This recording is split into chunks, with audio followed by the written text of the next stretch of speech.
That's good. Obviously, we've named a pretty settled lineup with Israel back in this week, and no changes on the bench apart from Eri moving back to accommodate Israel. So it's nice, given that we've had a settled week in terms of our preparation. I think that'll help us towards what is a really exciting period for us in the next 2 weeks. Was Cam Clark ever any danger of missing, or was that more precaution? Cam's been a bit banged up recently. Obviously, our trip to Japan, NEC, he hurt his shoulder, and then with that head knock on the game on Friday night. So we've taken things pretty cautiously with him, but he's come through well in the training week and retained his spot based on what he's done previously. Lions slipping up has opened up the possibility of the top two finish for you. That didn't seem really likely a few weeks ago. Yeah, it's obviously an opportunity for us now. I think that's something that is part of that excitement. The fact that we know in this competition to really give yourself the best opportunity, you need to stay at home. You can't afford to travel. And so now with us, the equation's pretty simple. We've got two excellent home games. We've got one against a team that's very exciting with the ball in hand. And so it's going to be probably a really great game to watch. How do you think the Sunwolves have developed since you guys played them in Tokyo? Well, I guess the Sunwolves are very exciting with the ball in hand. I think with Tony in charge of the attack, you're seeing lots of innovation, lots of tricks.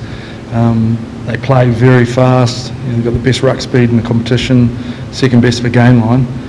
It tells you that they're very well organised and got some excellent players there. So, we've prepared ourselves for that style of game. We know what we're in for. Come away from the Rebels game with a number of corrections, and it's about us starting to really put that together and try and gain some momentum in these last two fixtures. Do you think that kind of fast speed and that sort of thing plays with your hands a bit as well? Yeah, we like to play ball in hand. We've always said we enjoy playing against New Zealand teams with that fast speed that they like to play at and the ball in hand style. And the Sunwolves we consider to be the sixth New Zealand team because of that ability. As he made it clear earlier in the week that he's not going to change anything about his style, and I assume you probably agree with him. Does the game have to catch up with the players in terms of the way they officiate the aerial contest now? Well, I think obviously that's still an area that the game needs to look at in terms of how we interpret the aerial contest that we are getting. And of course, underlying all that is player safety. We've never shied away from that. We don't want guys landing on their heads.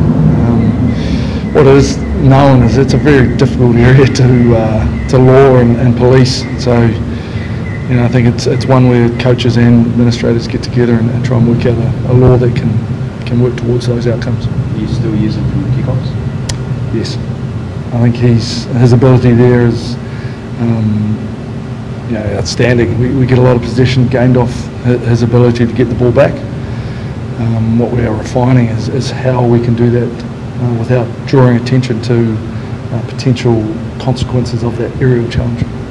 And with Summer Karevi injured at the moment, that might open up a test opportunity for Curtis at 13. You played him mainly at 13, occasionally on the wing. How do you feel he's travelling? Is he someone that could be pushing for a test spot? Yeah, I've said all along this season he's done enough to be in the selection conversation. Certainly with Tavita Kirandrani and Curtis, so it's probably a straight shootout between them. And that's an absolute opportunity for Curtis. He knows he's got 2 regular season games to go, get himself firmly in that selection conversation. He'll do that through his performances. You admitted that the guys probably didn't play their best down in Melbourne. What are some of the non-negotiables this week that you've asked for them to bring? It's really getting back to what we've shown all year. One of the criticisms of this team was that we lacked commitment last season. And we've shown, I believe, from the first kick-off against the Stormers in round 1 that this team really cares about the style of football that we play and what playing for New South Wales means to them. And so, for me, getting back to those things, and we can see that most evidently on defence. And that's probably the area that we've talked about the most this week, making sure that we're collectively strong and have a real mindset and intent not to let people through. Do you think the team understands, I suppose, the importance? You have a dream run now. You've got 2 home games before potentially, almost definitely a home quarterfinal and maybe a home semi. In terms of galvanising support amongst the state, like we know obviously crowds have been down over the last few years, but I mean this is a real chance, isn't it? We saw it happen in 2014 when you boys win. Yeah, absolutely. I've noticed that in my own circle of friends. There's a lot more calls for tickets, and that's exciting. You want people to come and enjoy the game and really get behind this team, because I think they're worthy of our support.